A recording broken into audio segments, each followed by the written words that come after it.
Halo guys, selamat bertemu kembali di Akur Channel. Kali ini Mimin akan menceritakan kelanjutan Donghua Nine Sons Martial God bagian ke-243. Namun tak bosan-bosannya Mimin ingin mengucapkan maaf yang sebesar-besarnya, dikarenakan untuk video dan alur cerita tidak sama, jadi untuk videonya, hanya sebagai bumbu pemanis saja ya guys. Baiklah, supaya tidak berbasa-basi lebih lama lagi, langsung aja kita terobos ke ceritanya. Pada episode sebelumnya, diceritakan nama Su Qingluo mengguncang sekte raksasa ketika Qin An, jenius muda yang dipersiapkan menjadi penerus sekte, dipilih untuk melamarnya demi membangun aliansi besar. Di balik ambisinya, Qin An diam-diam berniat menjadikan Su Qingluo sebagai umpan untuk memancing Ye Yunfei keluar dan merebut asal-usul Kaisar Azur yang kini diburu seluruh kekuatan besar. Sementara para klan dan penjajah asing saling bersaing memburu Ye Yunfei, pemuda itu bersembunyi di arena persidangan kuno dan menjelajahi dunia kecil penuh energi jiwa. Di sana ia memperoleh harta langka, meningkatkan kekuatan jiwa, menyempurnakan teknik kultivasi, dan membunuh banyak monster hantu hingga kekuatannya melonjak drastis. Ia bahkan mendapat bantuan misterius dari makhluk kuat di lembah terlarang. Namun ketika Qin An berhasil memperkuat posisinya dan klan Su menerima lamaran sekte raksasa, para pengejar akhirnya menemukan jejak Ye Yunfei. Pasukan penjajah, aliansi Kaisar Azur, dan binatang pengguncang langit bergerak menuju tempat persembunyiannya, menandai datangnya pertempuran besar yang tak terhindarkan. Ye Yunfei akhirnya memutuskan untuk keluar dan menemui para pengejarnya. Ye Yunfei mencibir dingin di dalam dunia kecil tempatnya bersembunyi. Selama masa pengasingan di tempat uji coba kuno itu, kekuatannya telah meningkat dengan pesat. Setiap hari yang ia habiskan di sana dipenuhi dengan kultivasi, pertarungan melawan monster hantu, serta penempaan kekuatan jiwa yang semakin mengerikan. Kini, setelah semua peningkatan itu, Ye Yunfei justru sedang mencari seseorang untuk menguji kekuatan tempurnya yang sebenarnya. Saat itu, di langit berbintang di tanah uji coba kuno, suasana sudah dipenuhi ketegangan. Teriakan demi teriakan terdengar di langit berbintang ketika para pengejar akhirnya melihat keberadaan ulat sutra naga bertanduk emas dan segera berusaha menghentikannya.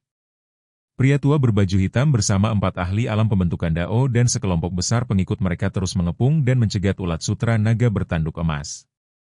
Kelima ahli alam pembentukan Dao tersebut memiliki energi spasial yang sangat kuat sehingga mereka mampu terus melintasi ruang angkasa tanpa henti.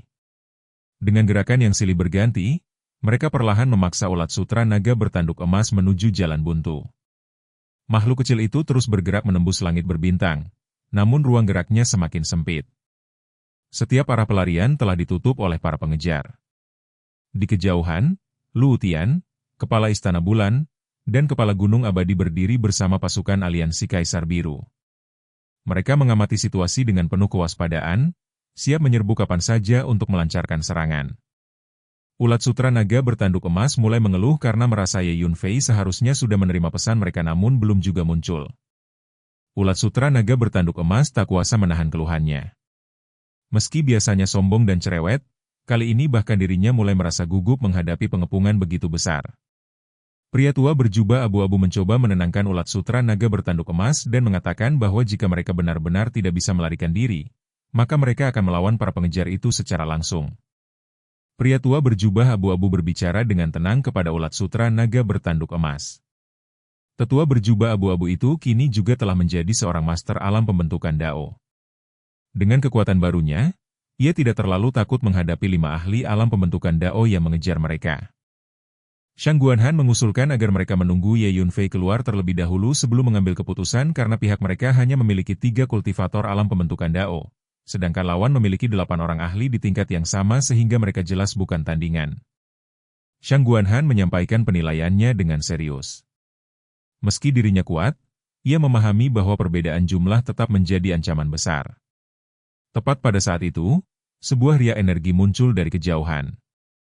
Ye Yunfei akhirnya keluar dari dunianya yang kecil. Begitu muncul, pandangannya langsung menyapu seluruh langit berbintang.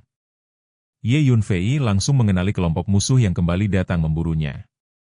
Tatapan Ye Yunfei segera mengenali kelompok dari alam lain yang dipimpin lelaki tua berbaju hitam, serta kelompok dari aliansi Kaisar Azur. Ye Yunfei merasa bahwa karena mereka datang untuk memburunya, maka dirinya tidak perlu lagi bersikap sopan kepada siapapun. Ye Yunfei mencibir dingin. Di dalam tubuhnya, klon vampir itu mulai bergerak penuh kegembiraan. Setelah sekian lama, Klon tersebut akhirnya bisa meminum darah lagi. Ye Yunfei menyatakan dengan tenang bahwa para pengejar itu memang sedang mencarinya. Ye Yunfei melangkah perlahan di langit berbintang sambil berbicara dengan suara tenang. Namun dengan dukungan energi spiritualnya, suara itu menggema ke seluruh arena uji coba kuno seperti guntur yang memantul tanpa akhir. Seketika, seluruh tatapan tertuju kepadanya. Ye Yunfei. Begitu semua orang melihat sosoknya dengan jelas, keterkejutan sekaligus kegembiraan langsung memenuhi wajah mereka. Dengan gerakan cepat, ulat sutra naga bertanduk emas segera terbang menuju sisi Ye Yunfei. Ulat sutra naga bertanduk emas merasa tidak habis pikir melihat Ye Yunfei muncul dengan sangat mencolok seolah sengaja ingin semua orang melihatnya. Ulat sutra naga bertanduk emas benar-benar terdiam melihat cara Ye Yunfei muncul begitu terang-terangan. Ye Yunfei meminta ulat sutra naga bertanduk emas untuk masuk ke menara Pantom karena ia sendiri akan menangani semua musuh yang ada. Ye Yunfei berbicara dengan tenang. Baiklah. Tanpa membuang waktu, ulat sutra naga bertanduk emas segera memasuki menara hantu. Kini, Ye Yunfei berdiri seorang diri menghadapi dua kelompok besar musuh.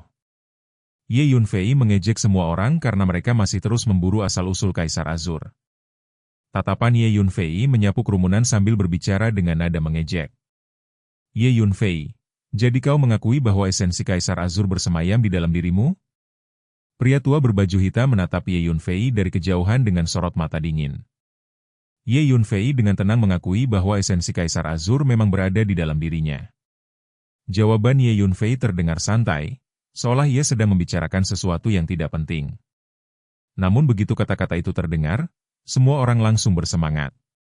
Ye Yunfei, segera serahkan asal-usul Kaisar Azur kepada aliansi Kaisar Azur kami, atau kau akan menjadi pendosa selamanya di alam Kaisar Azur.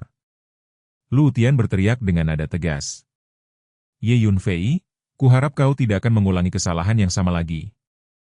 Jangan sampai Anda memusuhi seluruh alam Kaisar Azur. Master Istana Bulan juga berbicara dingin. Ye Yunfei mempertanyakan sikap munafik para petinggi aliansi Kaisar Azur yang berpura-pura saleh di hadapannya. Yang kau inginkan hanyalah merebut asal Changhuang, mengendalikannya, dan memuaskan ambisimu untuk mendominasi alam Changhuang. Namun mereka bersikeras berpura-pura serius, yang sungguh menjijikan. Para penjajah dari dunia lain terlihat jauh lebih baik daripada kamu. Ye Yunfei berbicara tanpa sedikit pun memberi muka. Haha. Ye Yunfei, kau benar. Orang-orang ini penuh dengan ide-ide bejat, tapi mereka bersikap serius di permukaan. Aku rasanya ingin muntah hanya dengan melihat mereka. Karena orang-orang di dunia ini menolakmu dan menganggapmu sebagai musuh mereka. Ye Yunfei, mengapa kau tidak bergabung saja dengan dunia kami? Dengan bakat luar biasa Anda akan sangat populer di dunia kami. Baiklah, pikirkanlah dengan saksama. Pria tua berbaju hitam tertawa terbahak-bahak setelah mengatakan itu. Ye Yunfei menegaskan bahwa dirinya tidak perlu bergabung dengan faksi manapun dan siapapun yang berani memprovokasinya akan dibunuh tanpa ampun.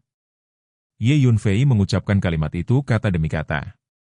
Begitu selesai berbicara, niat membunuh langsung melonjak dari tubuhnya. Pedang jiwa surgawi melesat keluar dalam sekejap. Jeritan kesakitan terdengar. Tidak jauh dari Ye Yunfei, seorang kultivator tahap awal alam masuk Dao langsung menjerit. Tubuhnya terlempar horizontal sebelum jatuh sebagai mayat. Dengan kekuatan jiwa Ye Yunfei saat ini, pedang jiwa surgawi yang ia lepaskan sudah mampu membunuh seseorang di tahap awal alam Dao hanya dalam satu serangan. Ye Yunfei mengangkat tangannya. Sebuah gaya hisap muncul dan langsung menarik mayat kultivator tersebut ke arahnya. Tubuh itu segera dilemparkan kepada klon vampir. Jeritan demi jeritan kembali terdengar di medan perang. Jeritan kembali terdengar. Ye Yunfei terus melepaskan pedang jiwa surgawi tanpa henti. Dalam waktu singkat, lebih dari selusin kultivator tahap awal alam Dao terbunuh. Ada yang berasal dari alam lain. Ada pula yang berasal dari aliansi Kaisar Azur. Semua darah dari para kultivator yang mati itu langsung dihisap oleh klon vampir. Ye Yunfei dapat dengan jelas merasakan bahwa kekuatan klon vampir itu meningkat lagi. Sungguh jurus bela diri kekuatan jiwa yang menakutkan. Kedelapan ahli alam pembentukan Dao merasakan hawa dingin menjalar di punggung mereka. Mereka semua menyadari bahwa Ye Yunfei menggunakan seni bela diri kekuatan jiwa yang sangat mengerikan untuk membunuh orang-orang itu. Setidaknya ada 100 orang di alam masuk Dao di sini. Jika klon vampir menyerap semua darah mereka, kekuatannya pasti akan meningkat secara signifikan. Tatapan Ye Yunfei tertuju pada para kultivator alam Dao di langit berbintang itu. Matanya menyala penuh semangat. Dengan gerakan cepat, Ye Yunfei segera bergerak menggunakan teknik teleportasi spasialnya. Dalam sekejap, tubuhnya sudah muncul di depan seorang kultivator alam Dao tingkat menengah. Kamu mau apa? Kultivator itu belum pernah melihat teknik gerakan seaneh itu sebelumnya. Ia langsung terkejut dan mencoba melarikan diri. Dengan gerakan cepat, pedang jiwa surgawi kembali dilepaskan. Serangan itu langsung menembus lautan jiwa kultivator alam Dao tingkat menengah tersebut dan menghantam tubuh jiwanya. Jeritan kesakitan terdengar. Jeritan memilukan terdengar ketika jiwanya terluka parah. Dengan gerakan cepat, klon vampir melangkah maju. Tangannya mencengkeram leher kultivator itu sebelum mulai menghisap darahnya. Pria tua berbaju hitam segera memerintahkan semua orang untuk menghentikan Ye Yunfei. Pria tua berbaju hitam akhirnya tidak mampu menahan amarahnya lagi. Ia segera bergerak menyerbu ke arah Ye Yunfei. 4 kultivator lain dari alam lain, bersama Luo Tian, Kepala Istana Bulan, dan Kepala Gunung Abadi, juga secara bersamaan menggunakan teknik gerakan mereka. Semua orang bergegas menuju Ye Yunfei. Menangkap Ye Yunfei berarti mendapatkan kesempatan memperoleh asal-usul Kaisar Azur. Tentu saja tidak ada seorang pun yang ingin tertinggal. Ye Yunfei segera meminta Shang Guanhan, lelaki tua berjubah abu-abu, dan Iblis Es untuk keluar dan menahan para ahli alam pembentukan Dao. Ye Yunfei berbicara kepada Shang Guanhan, lelaki tua berjubah abu-abu, dan Iblis Es. Pada momen berikutnya, ketiganya muncul bersamaan di depan Ye Yunfei. Gelombang energi dahsyat langsung mengguncang langit berbintang ketika mereka saling menyerang. Shang Guanhan, tetua berjubah abu-abu, dan Iblis Es melepaskan kekuatan mereka secara bersamaan. Gelombang energi dahsyat mengguncang langit berbintang ketika mereka menyerang 8 ahli alam pembentukan Dao. Shang Guanhan merupakan ahli veteran alam pembentukan Dao dari alam Changhuang. Kekuatannya sangat besar hingga ia mampu melawan 2 bahkan 3 lawan sekaligus. Iblis Es bahkan lebih ganas. Ia mengayunkan gada putih raksasanya sambil mengeluarkan suara mendesing mengerikan dan menyerang 3 lawan sekaligus. Sementara itu, tetua berjubah abu-abu memang baru saja menembus alam Shaping Dao sehingga kekuatannya sedikit lebih lemah. Namun ia pernah menjadi peserta perang besar di masa lalu. Pengalaman tempurnya jauh melampaui siapapun di medan perang itu. Karena itulah ia masih mampu bertahan menghadapi lawannya. Di sisi lain, Ye Yunfei bersama klon vampirnya menyerbu para ahli alam Dao. Pedang jiwa surgawi terus dilepaskan tanpa henti. Dalam waktu singkat, semua kultivator tahap awal alam Dao dibantai habis. Sementara para kultivator tahap menengah alam Dao mengalami luka jiwa yang sangat parah. Setelah itu, Ye Yunfei dan klon vampirnya mulai menghadapi para kultivator tahap lanjut alam Dao. Ye Yunfei menggunakan pedang jiwa surgawi untuk menyerang lautan jiwa mereka dan menahan gerakan mereka. Pada saat bersamaan, klon vampir langsung maju dan membunuh mereka hanya dengan 1 serangan telapak tangan. Kekuatan klon vampir itu kini sudah setara dengan tingkat awal alam pembentukan Dao. Dengan kerja sama Ye Yunfei, membunuh kultivator tahap lanjut alam Dao menjadi sesuatu yang sangat mudah. Seseorang dari pihak musuh berteriak memerintahkan seluruh pasukan untuk menyerang Ye Yunfei bersama-sama. Seseorang berteriak keras. Seluruh pasukan dari alam lain bersama pasukan aliansi Kaisar Azur langsung mengepung Ye Yunfei. Ye Yunfei justru menyambut serangan gabungan itu dengan penuh semangat.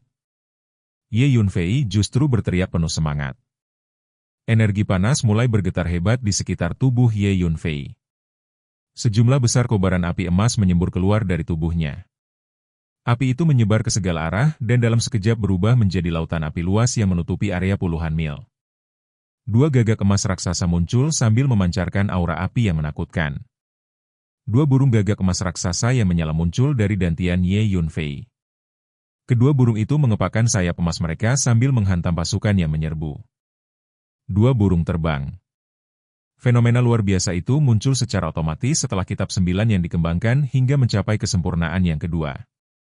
Di dunia ini memang terdapat beberapa teknik bela diri tingkat tinggi yang, ketika dikembangkan hingga tahap tertentu, akan menghasilkan fenomena luar biasa dengan kekuatan tak terbatas. Kedua gagak emas itu sebenarnya terbentuk dari dua bola emas berdiameter 9.000 meter di dalam dantian Ye Yunfei.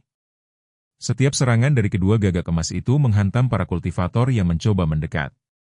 Kemanapun kedua gagak emas itu terbang, para kultivator yang mencoba menyerang langsung terpental. Tubuh mereka hancur sebelum jatuh sebagai mayat. Kitab 9 yang sendiri merupakan salah satu teknik kultivasi tingkat tertinggi di dunia. Karena itu, fenomena luar biasa yang dihasilkannya benar-benar menakutkan. Suasana medan perang dipenuhi jeritan menyakitkan dari para kultivator yang sekarat. Jeritan demi jeritan terdengar tanpa henti. Tak lama kemudian, seluruh pasukan aliansi Kaisar Azur dan para penjajah dari alam lain telah musnah. Dengan kerja sama Ye Yunfei dan klon vampirnya, lebih dari 100 ahli alam Dao berhasil dibunuh. Seluruh darah dari orang-orang yang mati itu dihisap habis oleh klon vampir. Kekuatan klon tersebut meningkat secara signifikan sekali lagi. Pria tua berbaju hitam sangat terkejut dan marah karena seluruh anak buahnya dibantai oleh Ye Yunfei. Pria tua berbaju hitam menatap Ye Yunfei dengan keterkejutan sekaligus kemarahan. Ye Yunfei, dengan membunuh anggota aliansi Changhuang kami, kau telah menjadikan seluruh alam Changhuang sebagai musuh. Mulai sekarang, sama sekali tidak akan ada tempat bagimu di alam Changhuang. Lu Tian meraung marah. Setelah membantai seluruh ahli alam Dao, Ye Yunfei akhirnya mengalihkan targetnya kepada 8 ahli alam pembentukan Dao. Ye Yunfei berbalik. Tatapannya menatap langsung ke 8 ahli alam pembentukan Dao. Suara dinginnya dipenuhi niat membunuh.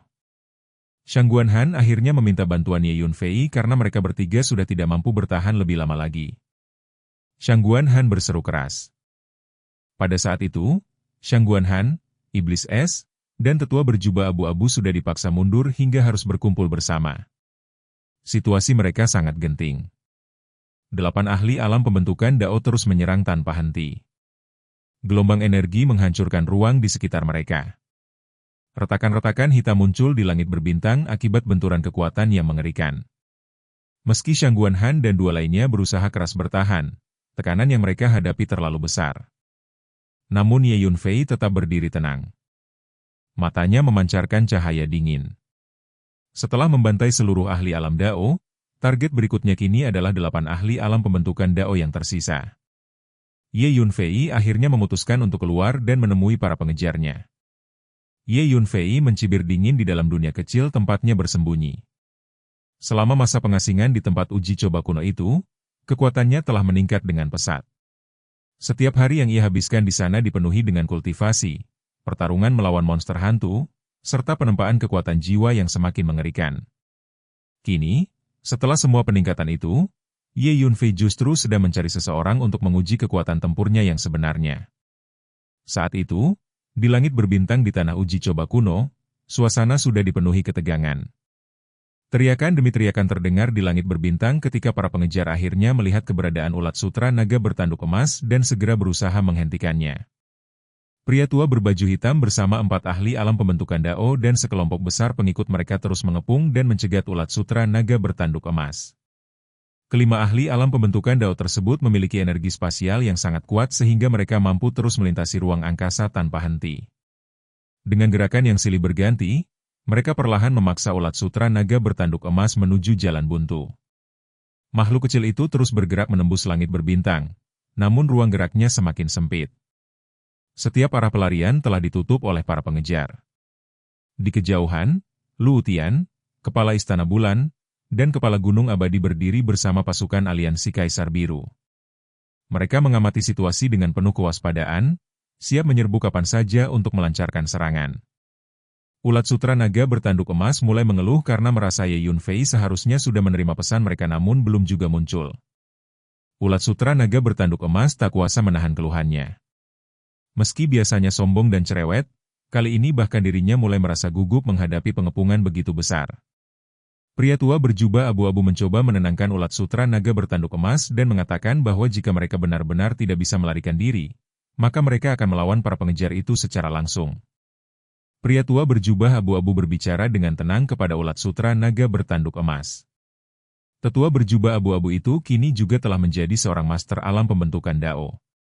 Dengan kekuatan barunya, ia tidak terlalu takut menghadapi 5 ahli alam pembentukan Dao yang mengejar mereka. Shang Guanhan mengusulkan agar mereka menunggu Ye Yunfei keluar terlebih dahulu sebelum mengambil keputusan karena pihak mereka hanya memiliki 3 kultivator alam pembentukan Dao, sedangkan lawan memiliki 8 orang ahli di tingkat yang sama sehingga mereka jelas bukan tandingan. Shang Guanhan menyampaikan penilaiannya dengan serius.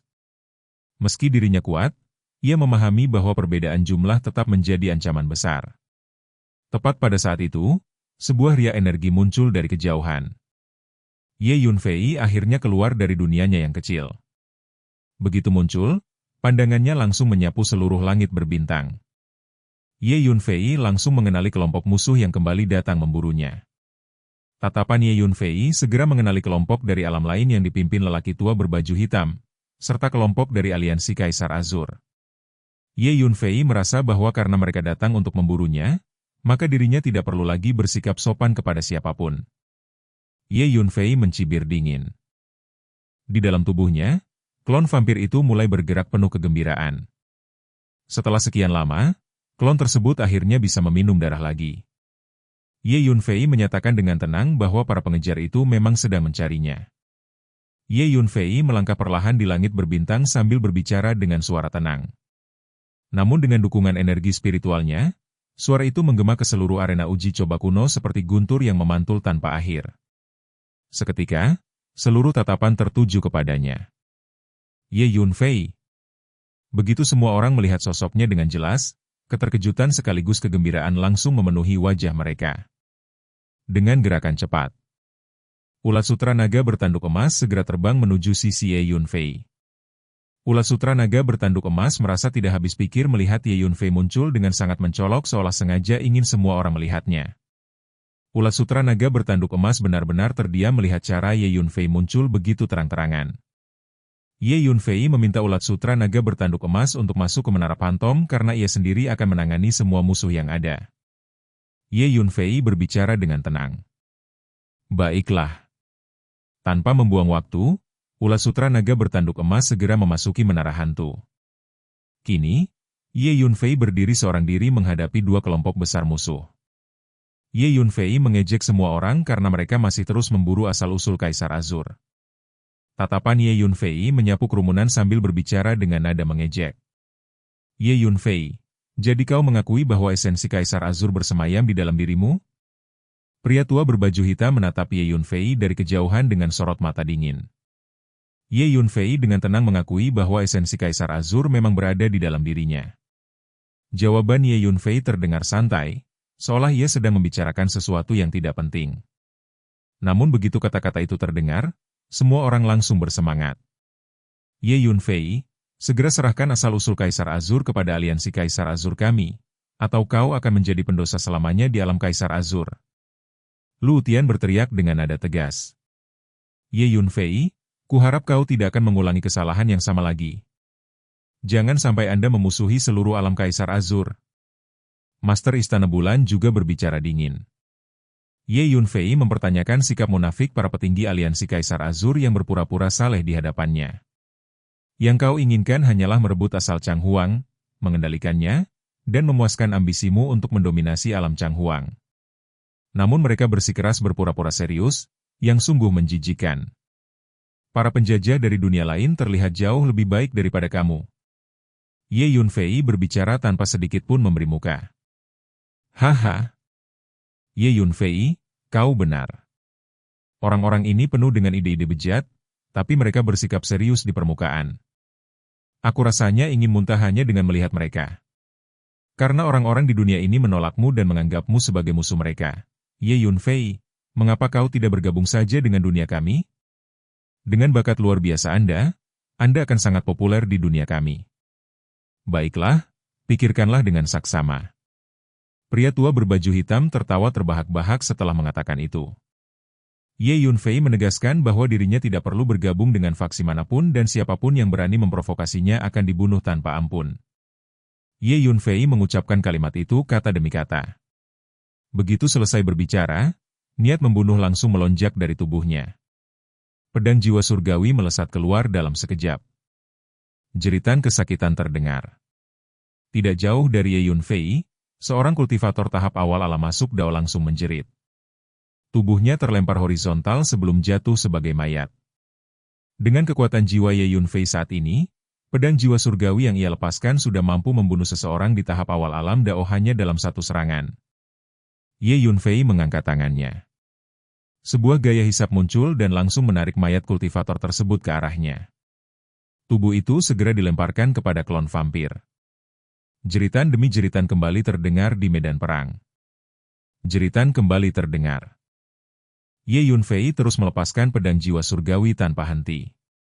Dalam waktu singkat, lebih dari selusin kultivator tahap awal alam Dao terbunuh. Ada yang berasal dari alam lain. Ada pula yang berasal dari aliansi Kaisar Azur. Semua darah dari para kultivator yang mati itu langsung dihisap oleh klon vampir. Ye Yunfei dapat dengan jelas merasakan bahwa kekuatan klon vampir itu meningkat lagi. Sungguh jurus bela diri kekuatan jiwa yang menakutkan. Kedelapan ahli alam pembentukan Dao merasakan hawa dingin menjalar di punggung mereka. Mereka semua menyadari bahwa Ye Yunfei menggunakan seni bela diri kekuatan jiwa yang sangat mengerikan untuk membunuh orang-orang itu. Setidaknya ada 100 orang di alam masuk Dao di sini. Jika klon vampir menyerap semua darah mereka, kekuatannya pasti akan meningkat secara signifikan. Tatapan Ye Yunfei tertuju pada para kultivator alam Dao di langit berbintang itu. Matanya menyala penuh semangat. Dengan gerakan cepat, Ye Yunfei segera bergerak menggunakan teknik teleportasi spasialnya. Dalam sekejap, tubuhnya sudah muncul di depan seorang kultivator alam Dao tingkat menengah. Kamu mau apa? Kultivator itu belum pernah melihat teknik gerakan seaneh itu sebelumnya. Ia langsung terkejut dan mencoba melarikan diri. Dengan gerakan cepat, pedang jiwa surgawi kembali dilepaskan. Serangan itu langsung menembus lautan jiwa kultivator alam Dao tingkat menengah tersebut dan menghantam tubuh jiwanya. Jeritan kesakitan terdengar. Jeritan memilukan terdengar ketika jiwanya terluka parah.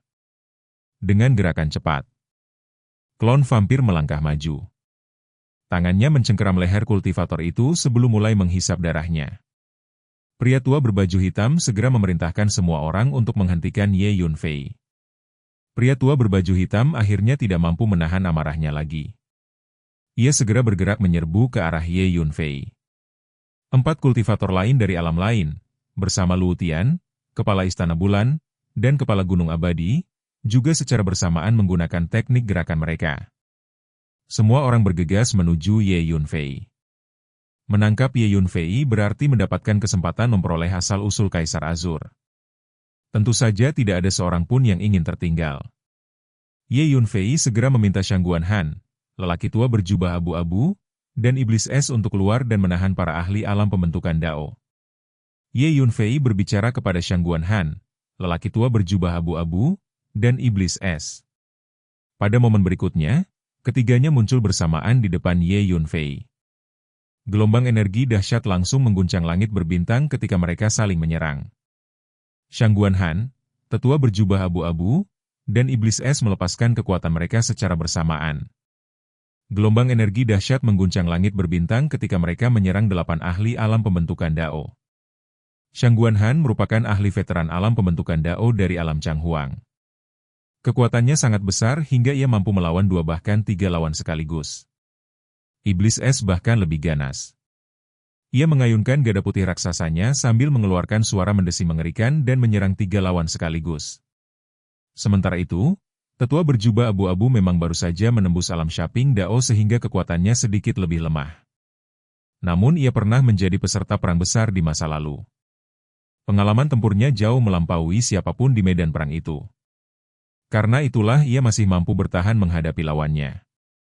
Di sisi lain, Ye Yunfei bersama klon vampirnya menyerbu para ahli alam Dao. Pedang jiwa surgawi terus dilepaskan tanpa henti.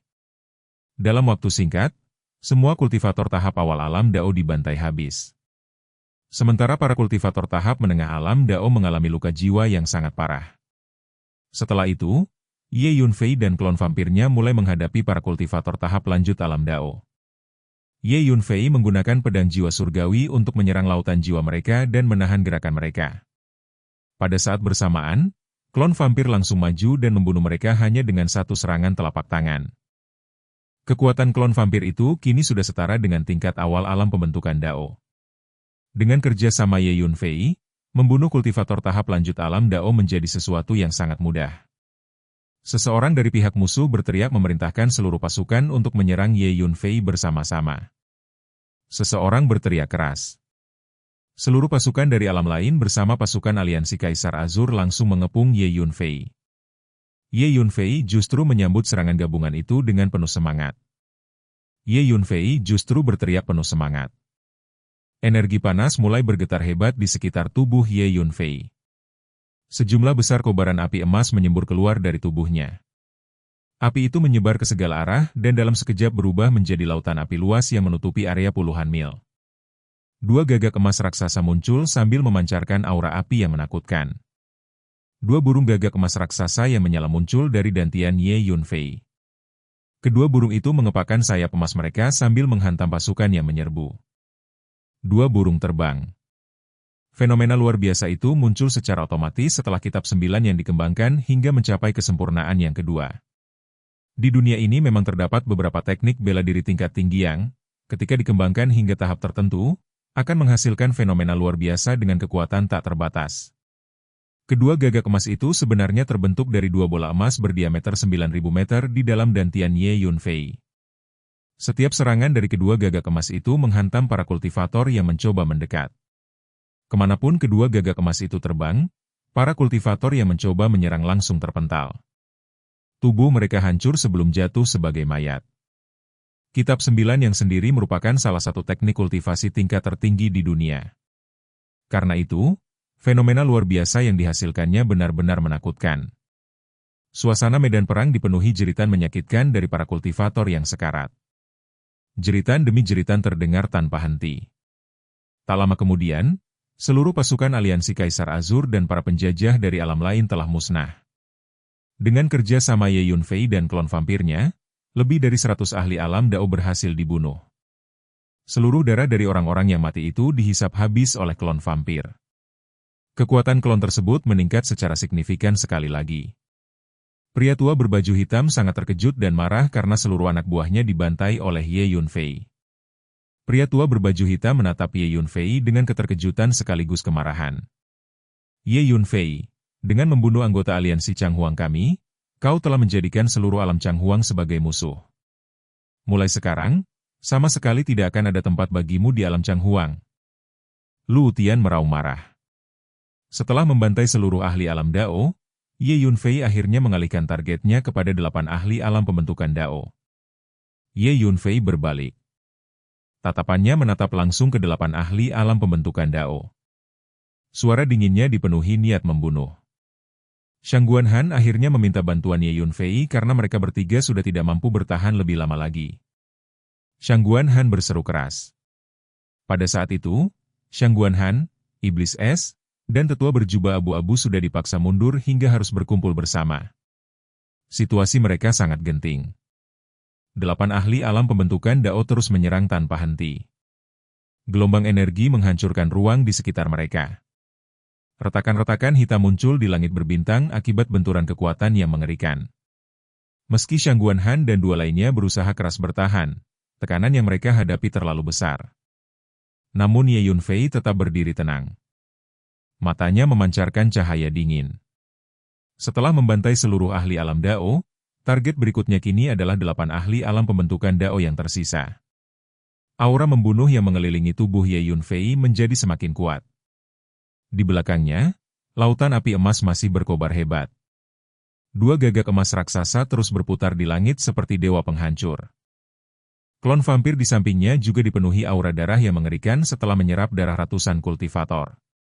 Seluruh langit berbintang di arena uji coba kuno dipenuhi tekanan mencekam. Pertempuran besar yang sesungguhnya baru saja dimulai.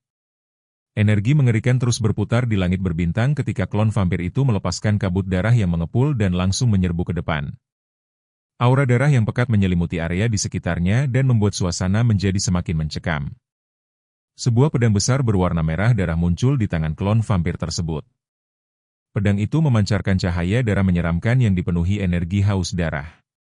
Dengan satu tebasan horizontal, cahaya merah darah langsung meledak dan memaksa 3 ahli alam Shaping Dao mundur secara bersamaan.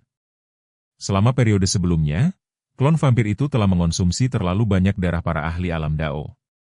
Karena itulah kekuatan tempurnya meningkat pesat hingga mencapai tahap awal alam pembentukan Dao. Selain itu, klon vampir tersebut memiliki kemampuan aneh untuk memanggil dan mengendalikan darah. Kemampuan itu membuat kekuatan tempurnya yang sebenarnya bahkan telah melampaui tahap awal alam Shaping Dao.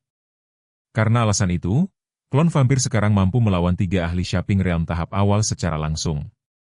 Bergabungnya klon vampir ke dalam pertempuran langsung mengurangi tekanan besar yang sebelumnya harus ditanggung Shangguan Han, Iblis Es, dan tetua berjubah abu-abu. Di sisi lain, Ye Yunfei kembali menghilang ke kedalaman ruang angkasa. Pria tua berbaju hitam segera memerintahkan semua orang untuk bekerja sama membunuh Shangguan Han dan kelompoknya sebelum menghadapi Ye Yunfei. Kelima kultivator alam Shaping Dao dari alam lain, bersama Luo Tian, penguasa Gunung Abadi, dan penguasa Istana Bulan, sepenuhnya bekerja sama untuk menyerang. Pada titik ini, mereka sudah tidak lagi memedulikan permusuhan antara dunia mereka dan dunia lain. Untuk sementara waktu, kedua pihak bertempur sengit dengan kekuatan yang seimbang. Klon vampir, Shangguan Han, dan Iblis Es semuanya jauh lebih kuat daripada ahli tahap awal biasa di alam pembentukan Dao. Klon vampir bahkan mampu menghadapi 3 lawan sekaligus. Shangguan Han dan Iblis Es juga masing-masing menahan 2 lawan dan pertarungan mereka berakhir seimbang. Hanya tetua berjubah abu-abu yang sedikit lebih lemah karena baru saja mencapai terobosan sehingga fondasi kekuatan spiritualnya belum cukup kokoh. Kedelapan ahli tahap awal alam pembentukan Dao itu dipenuhi keterkejutan dan kemarahan karena mereka tidak menyangka Ye Yunfei memiliki begitu banyak ahli alam pembentukan Dao di sisinya. Pada saat itu, lebih dari selusin belati gelap tiba-tiba melesat keluar dari ruang angkasa di belakang salah satu kultivator tahap awal alam Shaping Dao. Itu adalah pedang angkasa. Inti dari pedang spasial tersebut merupakan celah ruang kecil yang sangat sulit dirasakan bahkan dengan kekuatan jiwa. Dalam sekejap mata, lebih dari selusin bila spasial itu telah tiba di belakang kultivator alam Shaping Dao tahap awal tersebut. Kultivator itu langsung menyadari bahaya dan berbalik untuk menyerang. Namun ketika pukulannya bertabrakan dengan belati-belati spasial itu, tangannya justru tersayat lebih dari selusin luka berdarah. Beberapa luka bahkan begitu dalam hingga tulangnya terlihat. Pada saat yang sama, klon vampir yang memegang pedang besar merah darah kembali menyerang dari belakang. Kultivator tahap awal alam Shaping Dao itu segera berbalik untuk menghadapi serangan klon vampir. Namun tepat saat itu, Ye Yunfei melangkah keluar dari kedalaman ruang angkasa dan muncul di belakang lawannya. Lautan api yang mengamuk langsung meledak dari tubuh Ye Yunfei dan membentuk kobaran api luas yang menyelimuti area sekitarnya.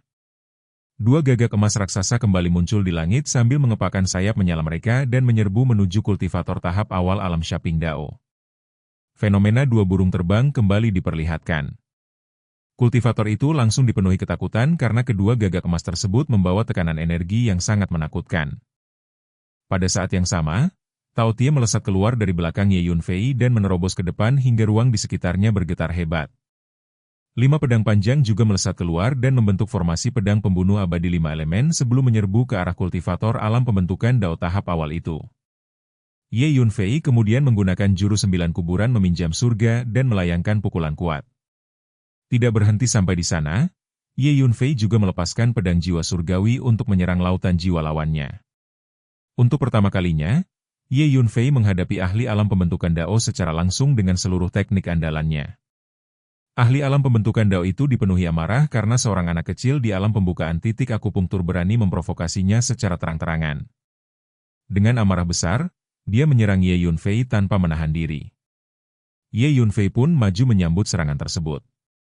Secara mengejutkan, Ye Yunfei mampu bertukar beberapa jurus dengan kultivator tahap awal alam Shaping Dao itu tanpa langsung kalah. Baru setelah 5 gerakan, tubuh Ye Yunfei terpukul mundur hingga memuntahkan darah berkali-kali. Namun luka tersebut bukan masalah besar baginya. Dengan menggunakan Jia Muking di Badi, tubuh Ye Yunfei segera pulih dengan cepat. Pada saat itulah klon vampir kembali menebaskan pedang merah darahnya dan memutus lengan kiri beserta bahu ahli alam pembentukan Dao tersebut. Klon vampir segera membuka mulutnya dan menghisap darah yang menyembur keluar dari tubuh lawannya. Ye Yunfei dan klon vampir kemudian menyerbu bersama dari dua arah berbeda. Pada saat itu, sisa-sisa roh perang muncul dari tubuh Ye Yunfei dan berdiri di langit berbintang. Kehadiran mereka memenuhi ruang luas yang sunyi dengan aura peperangan yang belum sepenuhnya padam. Tubuh-tubuh roh yang dipenuhi luka bekas perang tampak samar namun tetap memancarkan tekanan yang mengerikan. Di tengah keheningan itu, pria tua berbaju abu-abu melangkah maju dengan perlahan. Tatapannya menyapu para roh perang sebelum akhirnya ia bertanya kepada mereka mengenai keadaan yang mereka rasakan saat ini. Para roh perang itu mulai memberikan jawaban satu demi satu.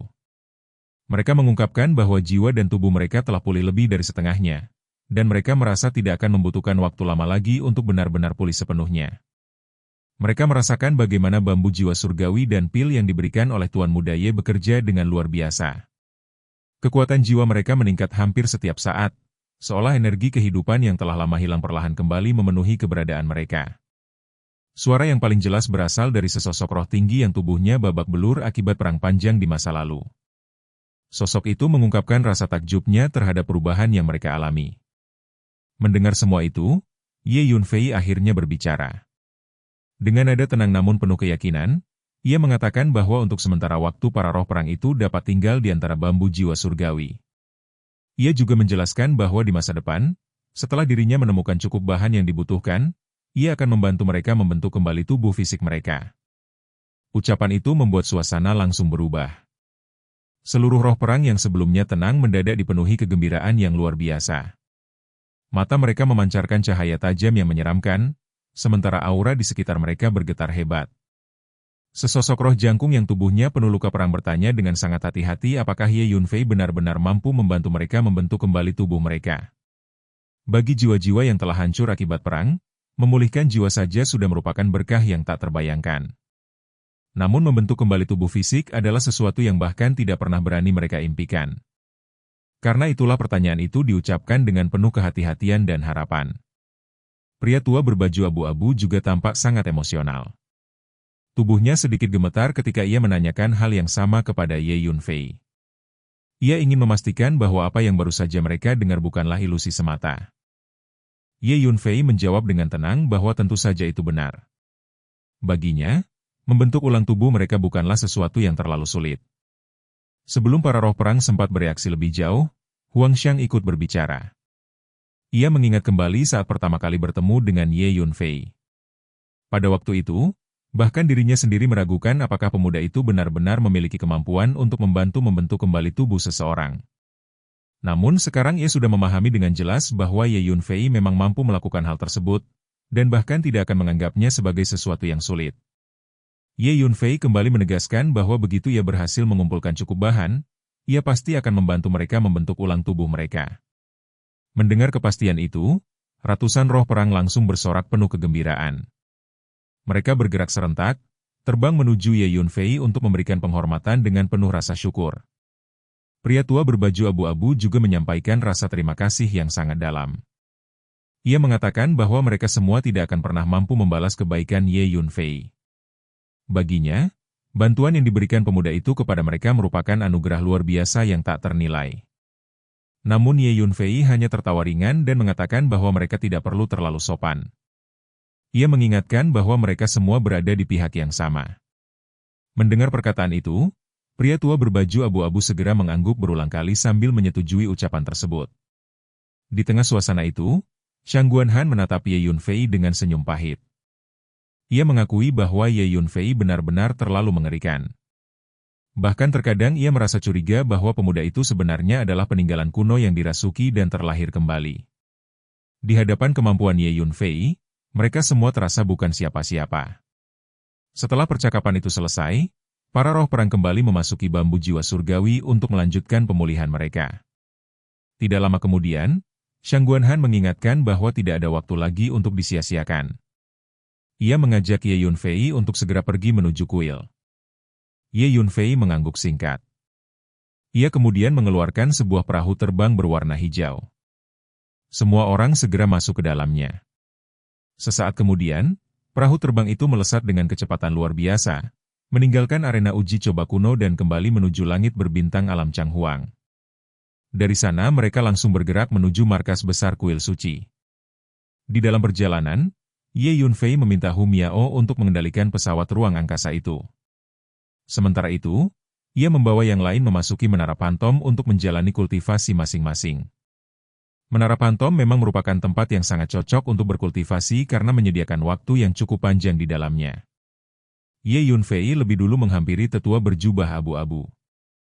Ia menjelaskan bahwa sang tetua baru saja mencapai tahap awal alam pembentukan Dao sehingga fondasi kekuatan spiritualnya belum cukup kokoh. Karena itu, Ye Yunfei secara khusus meracik sejumlah pil untuk membantu memperkuat fondasi kekuatan spiritual tersebut. Setelah pil selesai dibuat, ia menyerahkannya kepada sang tetua dan meminta agar pil itu segera diminum lalu dimurnikan melalui kultivasi tertutup. Tetua berjubah abu-abu menerima pil itu tanpa ragu dan segera mulai meminumnya untuk dimurnikan. Sementara itu, Ye Yunfei sendiri mencari tempat terpencil di dalam menara Pantom. Ia duduk bersila, lalu mengeluarkan 100.000 batu mimpi buruk tingkat atas. Tanpa membuang waktu, ia mulai memurnikan dan menyerap energi dari batu-batu tersebut. 3 hari kemudian, seluruh batu mimpi buruk tingkat atas telah selesai diserap sepenuhnya.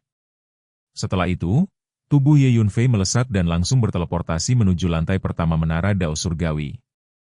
Lantai pertama menara itu merupakan sebuah dunia kecil dengan wilayah yang sangat luas. Di tempat itulah Hun Lao sedang berdiri di dekat makam Kaisar Hutan Belantara kuno. Ye Yunfei menghampirinya dan mengatakan bahwa ia ingin mencoba memecahkan segel kedua menara Dao Surgawi. Hun Lao memperhatikan Ye Yunfei sejenak sebelum akhirnya berkata bahwa kekuatan jiwa Ye Yunfei memang telah meningkat jauh dibanding sebelumnya. Menurutnya, sekarang seharusnya Ye Yunfei memang sudah memiliki kemampuan untuk menembus level kedua menara itu. Mendengar dukungan tersebut, Ye Yunfei segera duduk bersila. Ia melepaskan kekuatan jiwanya dan mengarahkannya menuju lapisan kedua segel menara Dao Surgawi. Gelombang demi gelombang kekuatan jiwa menghantam segel itu tanpa henti. Seluruh menara mulai berguncang pelan akibat benturan tersebut. Namun segel kedua ternyata sangat kuat. Serangan bertubi-tubi itu tampaknya belum mampu memberikan pengaruh besar. Karena itu, Ye Yunfei segera melepaskan pedang jiwa surgawi. Pedang itu menyerang segel kedua dengan kekuatan tajam yang luar biasa. Pada saat yang sama, tubuh pemberi nutrisi jiwa juga ikut menyerang. Cabang dan dedaunannya melesat seperti hujan anak panah menuju lapisan segel tersebut. Waktu terus berlalu perlahan. Serangan demi serangan terus dilancarkan tanpa henti oleh Ye Yunfei. Akhirnya, pada suatu saat tertentu, ia melihat retakan kecil mulai muncul di lapisan kedua segel itu. Perubahan kecil itu langsung membuatnya sangat gembira. Ia tahu bahwa segel itu hanya membutuhkan sedikit tekanan lagi sebelum benar-benar hancur. 1 hari kembali berlalu. Suara retakan tajam mulai terdengar terus-menerus. Semakin banyak retakan muncul di permukaan segel kedua hingga seluruh lapisan tampak dipenuhi celah rapat. Hun Lao memperhatikan perkembangan itu dengan penuh semangat. Ia mengatakan bahwa sepertinya Ye Yunfei memang sudah mampu memecahkan segel kedua sekarang. Ia juga merasa penasaran mengenai apa yang ditinggalkan Kaisar Hutan Belantara kuno di tingkat kedua menara tersebut. Bahkan tanpa sadar, Hun Lao mulai mengenang masa lalu ketika dirinya mengikuti Kaisar Hutan Belantara kuno berpetualang mengelilingi dunia. Sementara Hun Lao tenggelam dalam kenangan, Ye Yunfei tetap fokus menyerang segel tersebut tanpa berhenti. Lapisan kedua itu sudah berada di ambang kehancuran. Akhirnya, setelah setengah hari berlalu lagi, ledakan besar pun terjadi.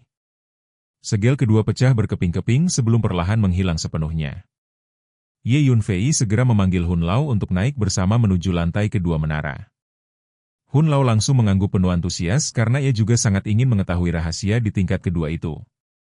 Keduanya bergerak cepat dan memasuki lantai kedua pada saat yang bersamaan. Begitu tiba, pemandangan luar biasa langsung terbentang di depan mata mereka. Istana-istana tak berujung berdiri memenuhi seluruh wilayah sejauh mata memandang. Dari setiap istana memancar energi dahsyat yang menjulang ke langit. Pada saat yang sama, terdengar banyak raungan dan lolongan penuh kemarahan yang terus menggema dari dalam istana-istana tersebut. Seluruh tempat itu dipenuhi aura permusuhan yang begitu pekat. Ye Yunfei dan Hun Lao saling bertukar pandang. Mereka sama-sama merasakan bahwa tampaknya memang ada makhluk hidup di dalam istana-istana itu. Setelah berpikir sejenak, Ye Yunfei memutuskan untuk mendekati istana terdekat. Hun Lao segera mengikuti di belakangnya. Tidak lama kemudian mereka memasuki salah satu istana besar itu. Di tengah ruangan luas tersebut terdapat sebuah sangkar besi raksasa. Di dalamnya duduk seorang pria parubaya berjubah brokat dengan penampilan anggun dan terpelajar. Pria itu tampak sedang beristirahat sambil menutup mata. Namun saat Ye Yunfei dan Hun Lao masuk, pria parubaya itu langsung membuka matanya. Dua pancaran cahaya keemasan melesat keluar dari matanya dan menghantam ke arah mereka berdua dengan kecepatan mengerikan. Ekspresi Ye Yunfei langsung berubah. Tanpa ragu ia segera menggunakan teknik teleportasi spasial dan membawa Hun Lao berpindah tempat dalam sekejap untuk menghindari serangan tersebut. Pria parubaya itu kemudian mulai mengamati Ye Yunfei dari atas hingga bawah. Tatapannya menunjukkan kekaguman yang jelas. Ia mengatakan bahwa seperti yang diharapkan dari seseorang yang berasal dari hutan belantara kuno, Ye Yunfei memiliki kemampuan luar biasa di usia yang begitu muda. Setelah itu, pria parubaya tersebut berbicara dengan nada tenang dan meminta agar Gu Huang datang menemuinya. Begitu pria parubaya berjubah brokat itu meminta agar Gu Huang datang menemuinya, suasana di dalam istana langsung berubah menjadi tegang. Sebelum Ye Yunfei sempat mengatakan apapun, Hun Lao melangkah maju dengan ekspresi penuh semangat. Semua hal yang berkaitan dengan kaisar hutan belantara kuno selalu membuat emosinya terguncang. Karena itu, ia segera bertanya apakah pria itu mengenal kaisar hutan belantara kuno dan siapa sebenarnya dirinya. Ye Yunfei yang berdiri di sampingnya langsung merasakan ada sesuatu yang tidak beres. Aura pria parubaya itu terlalu berbahaya. Dengan suara rendah ia memperingatkan Hun Lao agar berhati-hati karena orang di hadapan mereka bukan sosok biasa. Pria parubaya itu mengamati Hun Lao beberapa saat, lalu seolah teringat sesuatu. Ia mengatakan bahwa Hun Lao tampak mirip dengan preman yang dahulu selalu berada di samping Gu Huang. Mendengar ucapan itu, Hun Lao langsung mengaku bahwa dirinya memang hanyalah preman kelas teri di sisi kaisar hutan belantara kuno. Namun ia tetap ingin mengetahui siapa sebenarnya pria itu dan hubungan seperti apa yang dimilikinya dengan kaisar alam liar kuno. Pria parubaya itu tersenyum tipis dengan nada mengejek. Ia bertanya balik apakah Hun Lao tidak bisa melihat sendiri hubungan seperti apa yang dimilikinya dengan Gu Huang. Dengan santai ia menyatakan bahwa dirinya dan Gu Huang adalah musuh. Ia mengatakan bahwa kaisar hutan belantara kuno telah menjebaknya di tempat itu untuk waktu yang sangat lama. Karena sudah muak dengan semua pembicaraan, ia kembali meminta agar Gu Huang segera datang menemuinya. Sambil menunjuk sangkar besi yang mengurung tubuhnya, pria itu berbicara dengan nada penuh ejekan seolah seluruh penjara itu hanyalah penghinaan baginya. Mendengar perkataan tersebut, Hun Lao langsung murka. Dalam benaknya, kaisar hutan belantara kuno adalah sosok yang tidak boleh dihina sedikit pun. Ia menganggap ucapan pria parubaya itu sebagai penghinaan besar. Kemarahan Hun Lao langsung meledak dan ia memarahi pria itu dengan penuh amarah, mengatakan bahwa pria tersebut benar-benar lancang karena berani bersikap tidak sopan kepada kaisar hutan belantara kuno. Namun pria parubaya itu malah tertawa terbahak-bahak. Tawanya menggema memenuhi seluruh istana. Dengan nada meremehkan, ia menyatakan bahwa gelar kaisar tidak berarti apa-apa baginya. Orang lain mungkin takut kepada Gu Huang, tetapi dirinya tidak. Ia kembali memanggil Gu Huang dan bahkan mengancam akan menghancurkan tempat itu bila Gu Huang tidak datang. Saat tawanya menggema, tekanan energi yang sangat mengerikan tiba-tiba keluar dari tubuhnya. Seluruh istana langsung berguncang hebat seperti dilanda gempa bumi besar. Tekanan energi itu menyerbu ke segala arah seperti badai yang mengamuk dan langsung menerjang Ye Yunfei serta Hun Lao. Ye Yunfei segera menyadari bahaya besar tersebut. Dengan suara rendah ia langsung mengajak Hun Lao pergi dari tempat itu. Namun tepat pada saat yang sangat genting itu, sebuah teriakan megah tiba-tiba bergema dari dalam istana. Suara itu dipenuhi wibawa luar biasa yang mengguncang jiwa. Dalam sekejap, seluruh tekanan energi yang dilepaskan pria parubaya itu langsung lenyap tanpa sisa. Istana yang semula bergetar hebat pun mendadak kembali tenang. Hun Lao langsung mengenali suara tersebut. Ia begitu terharu hingga air mata mengalir di wajahnya. Dalam hatinya, ia tahu bahwa itu adalah suara kaisar kuno yang terpencil. Kerinduan yang selama ini ia pendam terhadap sosok agung itu akhirnya kembali muncul. Ye Yunfei juga merasakan sesuatu yang sangat luar biasa dari suara tersebut. Ia merasakan kekuatan kekaisaran yang amat besar, sebuah tekanan yang hanya dimiliki seorang kaisar langit sejati. Dalam hati ia mengakui bahwa kaisar hutan belantara kuno memang benar-benar seorang kaisar besar. Namun di saat yang sama, Ye Yunfei juga merasa sangat aneh. Dalam kehidupan sebelumnya, dunia hanya mengenal 3 kaisar langit besar, yaitu Tianluo, Jinwu, dan Yuyue. 1000 tahun kemudian, barulah muncul kaisar langit Ye, yaitu dirinya sendiri. Karena itulah keberadaan kaisar hutan belantara kuno membuatnya bingung. Jika benar ada seorang kaisar langit lain di dunia, mengapa dalam kehidupan sebelumnya ia sama sekali tidak pernah mendengar tentang sosok ini? Bagaimanapun juga, kelahiran seorang kaisar langit adalah peristiwa besar yang mengguncang seluruh dunia dan memengaruhi nasib suatu era. Setiap kaisar langit seharusnya dikenal oleh semua makhluk hidup. Fakta bahwa dirinya tidak mengetahui apapun tentang kaisar hutan belantara kuno membuat Ye Yunfei merasa ada sesuatu yang sangat tidak biasa. Sementara itu, Hun Lao akhirnya menyadari bahwa suara tadi berasal dari segel sihir yang berada di sekitar sangkar besi. Ia menatap sangkar itu dengan penuh keterkejutan. Tidak lama kemudian, cahaya keemasan muncul di sekitar sangkar besi dan membentuk sebuah segel magis besar. Aura kekaisaran yang kuat terpancar dari segel itu, langsung menekan pria parubaya di dalam sangkar hingga ia sama sekali tidak mampu bergerak. Ye Yunfei mengamati sangkar tersebut dengan lebih teliti dan merasa sedikit terkejut. Ia menyadari bahwa sangkar besi itu ternyata dicor menggunakan emas kekacauan purba, material langka yang sangat berharga bahkan di era kuno. Setelah memahami situasi itu, Ye Yunfei akhirnya merasa sedikit lega. Ia mengatakan bahwa dengan adanya segel kaisar kuno dan sangkar besi tersebut, pria parubaya itu tidak akan bisa melakukan apapun kepada mereka. Namun pria parubaya itu tetap dipenuhi kemarahan.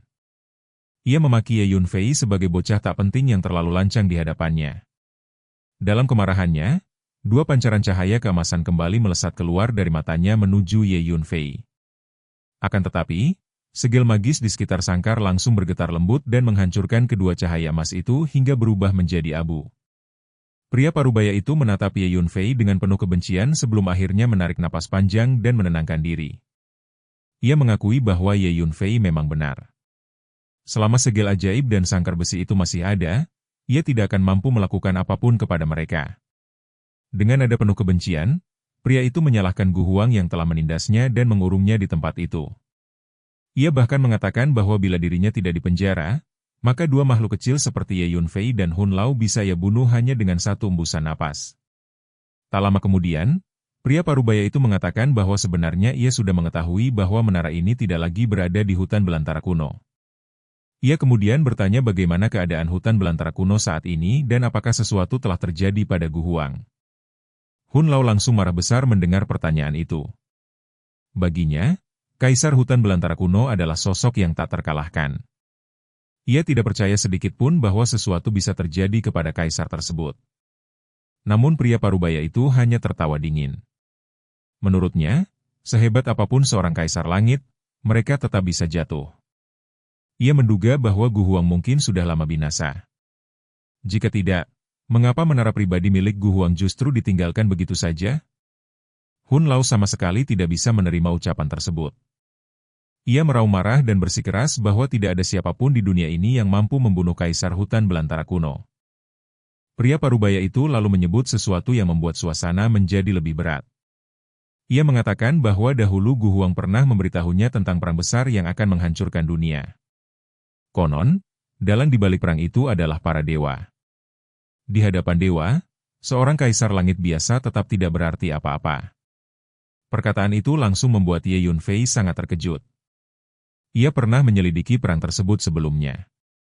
Perang itu dikenal sebagai perang pemusnahan, sebuah perang yang sangat misterius. Meskipun ia telah menghabiskan banyak waktu untuk menyelidikinya, ia tidak pernah memperoleh jawaban pasti. Ia bahkan teringat bahwa dahulu Suwani di alam binatang purba domain suci hutan belantara utara pernah mengatakan bahwa dirinya terluka dalam perang yang menghancurkan dunia itu. Karena itu, Ye Yunfei langsung bertanya apakah benar para dewa merupakan dalang di balik perang tersebut. Pria parubaya itu memandang Ye Yunfei sejenak sebelum menjawab bahwa memang ada legenda seperti itu di masa lalu.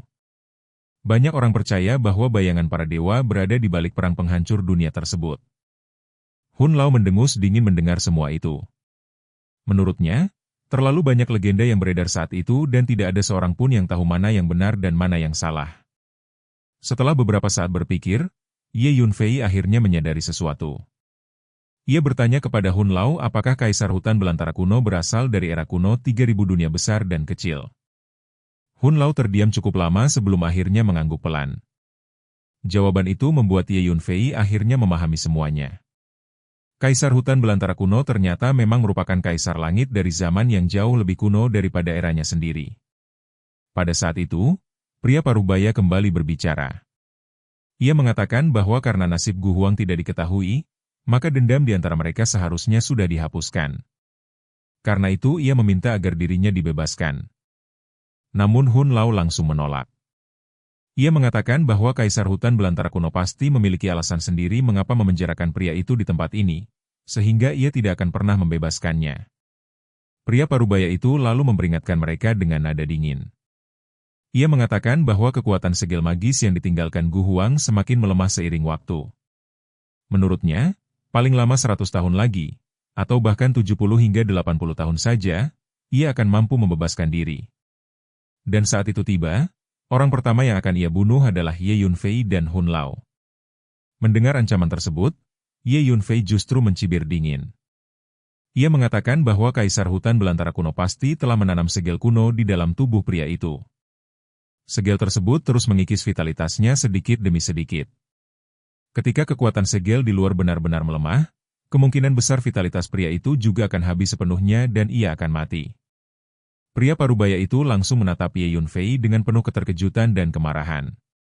Setelah terdiam cukup lama, ia akhirnya bertanya bagaimana Ye Yunfei bisa mengetahui rahasia itu.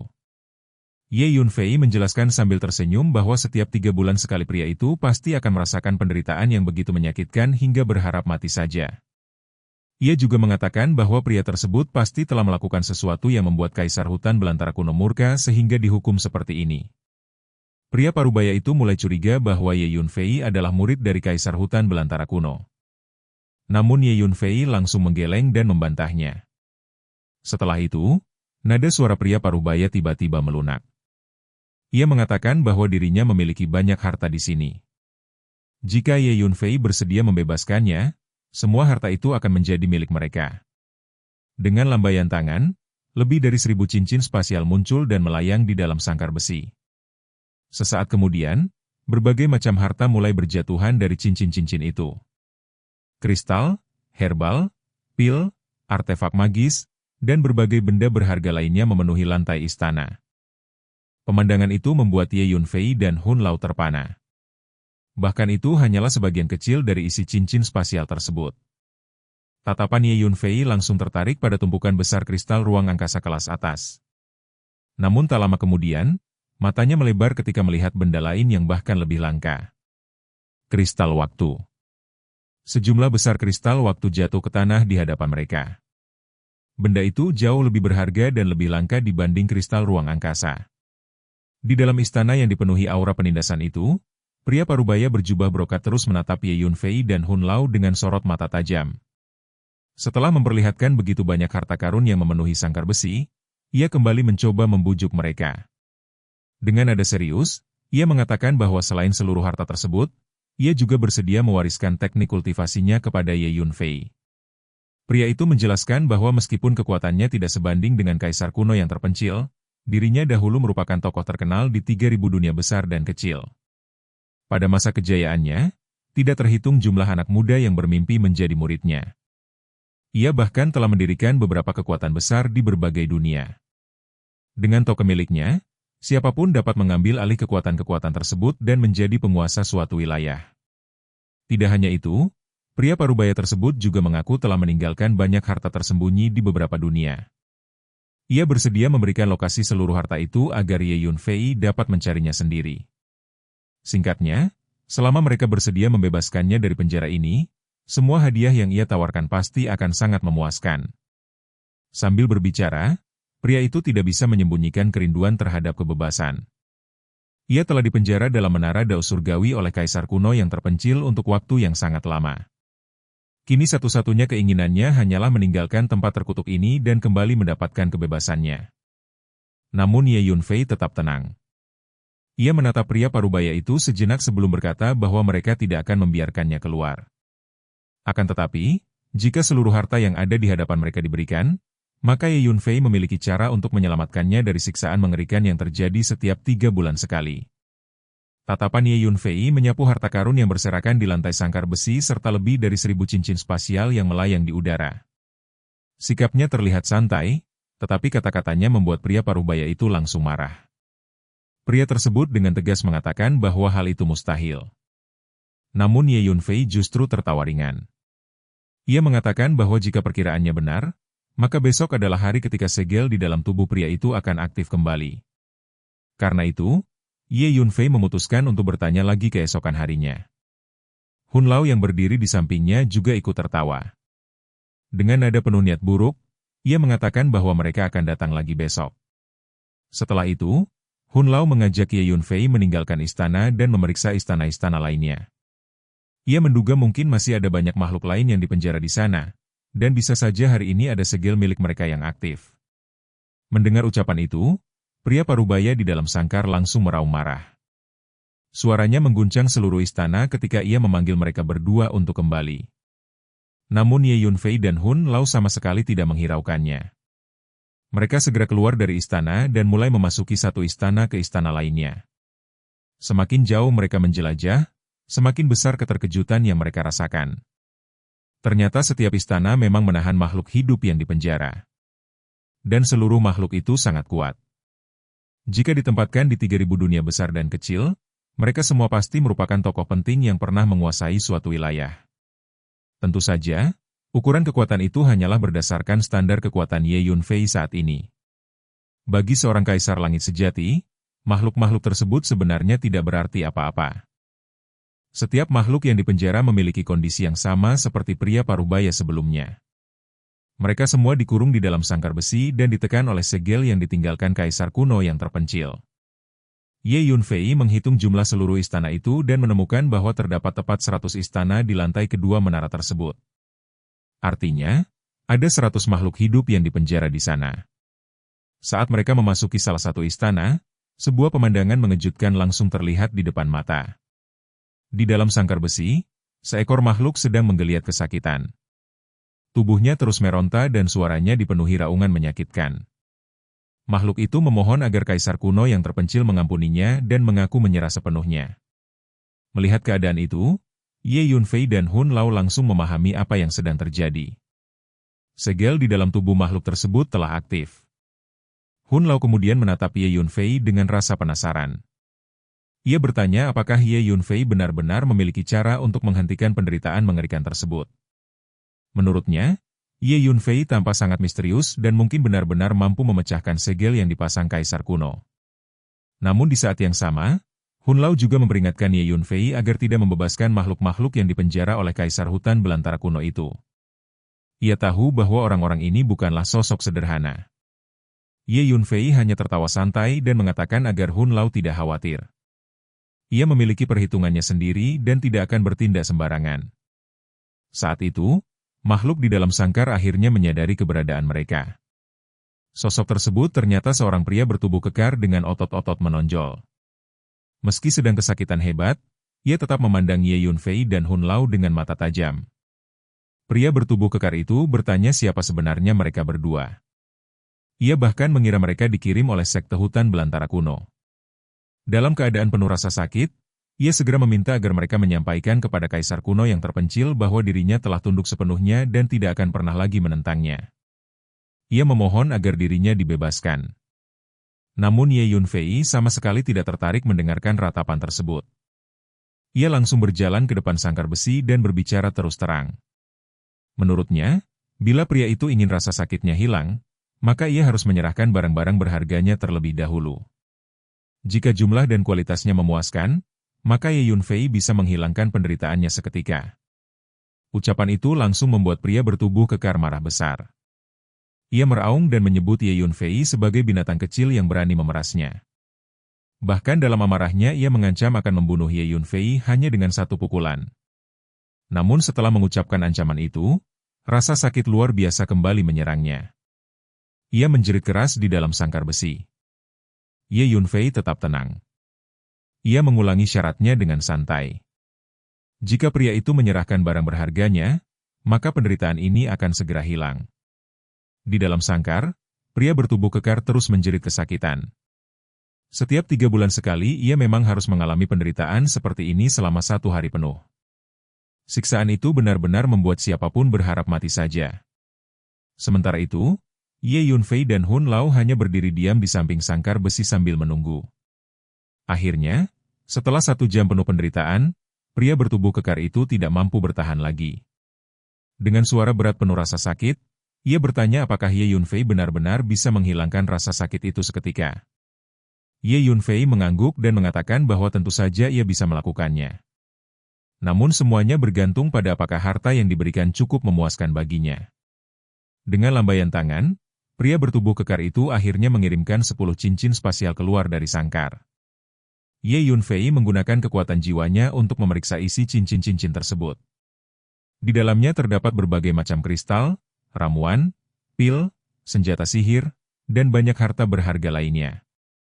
Selain jumlahnya sangat banyak, kualitas seluruh barang itu juga sangat baik. Namun setelah memeriksanya, Ye Yunfei justru menggeleng pelan dan mengatakan bahwa semuanya masih belum cukup. Dari situ Ye Yunfei memahami satu hal.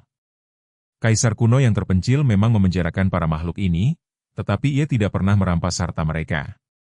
Bagi seorang kaisar langit sejati, kekayaan duniawi biasa memang tidak memiliki arti apapun. Mendengar penolakan itu, pria bertubuh kekar menjadi semakin marah. Ia mengatakan bahwa Ye Yunfei terlalu serakah. Namun meskipun demikian, ia tetap mengeluarkan 10 cincin spasial lagi. Ye Yunfei kembali memeriksa seluruh isi cincin tersebut. Setelah merasa cukup puas, ia akhirnya mengangguk. Kemudian Ye Yunfei mulai memberikan instruksi. Ia meminta pria bertubuh kekar itu mengatur aliran energi spiritual di dalam tubuhnya sesuai petunjuk.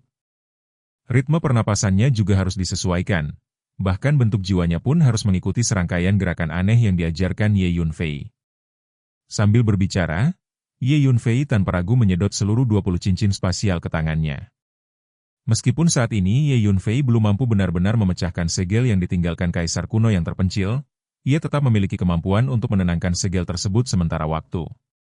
Beberapa saat kemudian, perubahan mulai terjadi. Rasa sakit yang semula membuat pria bertubuh kekar itu meraung-raung perlahan menghilang sepenuhnya. Pria itu langsung sangat gembira. Ia hampir tidak percaya bahwa penderitaan mengerikan yang baru saja dialaminya benar-benar lenyap dalam sekejap. Namun Ye Yunfei tidak berniat tinggal lebih lama. Ia segera mengajak Hun Lao pergi dan melanjutkan perjalanan menuju istana-istana lainnya. Melihat mereka hendak pergi, pria bertubuh kekar itu buru-buru memanggil Ye Yunfei kembali. Ia tampaknya masih ingin mengatakan sesuatu. Namun Ye Yunfei hanya menjawab santai bahwa dirinya sedang sibuk sekarang dan akan datang lagi 3 bulan kemudian. Mendengar jawaban itu, pria bertubuh kekar langsung terdiam sesaat sebelum akhirnya meledak marah. Ia menyadari bahwa bocah itu sengaja ingin memeras lebih banyak hartanya pada kunjungan berikutnya. Dan, adegan ini pun mengakhiri pertemuan kita kali ini. Terima kasih kepada semua yang telah menyimak dari awal sampai akhir video ini.